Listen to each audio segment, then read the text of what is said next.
make here is to help you get started down this new and exciting career path.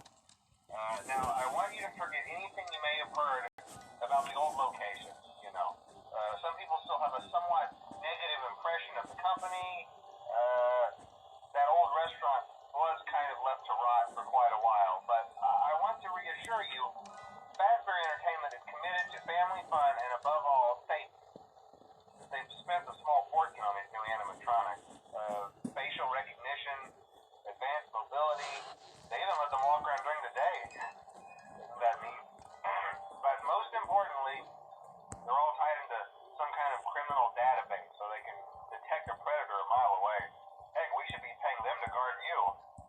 Now, that being said, no new system is without its kinks. You're only the second guard to work at that location. The first guy finished his week but complained about conditions. We switched him over to the day shift. So, hey, look at you, right? Mainly he expressed concern that certain characters seem to move around at night and even attempted to get into his office. Now, from what we know, that should be impossible. That restaurant should be the safest place on Earth. So while our engineers don't really have an explanation for this, the working theory is that the robots were never given a proper night mode. So when it gets quiet, then they go try to find where the people are, and in this case, that's your office. So our temporary solution is this.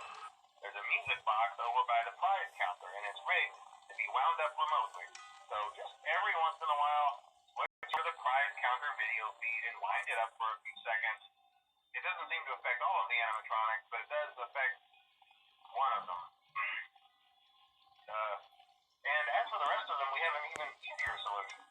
You see, there may be a minor glitch in the system, something about robots seeing you as an endoskeleton without its costume on, and wanting to stuff you into the suit. So hey, we've given you an empty Freddy Fazbear head. Problem solved. You can put it on any time and leave it on for as long as you want. Eventually, anything that wandered in will wander back out. Something else worth mentioning is kind of the quirky modern design of the building. You may have noticed there are no and even though your flashlight can run out of power, the building cannot. So don't worry about the place going dark. Well, I think that's it. You should be golden. Check the lights, put on the Freddy head if you need to. Wound up, piece of cake. Have a good night, and I'll talk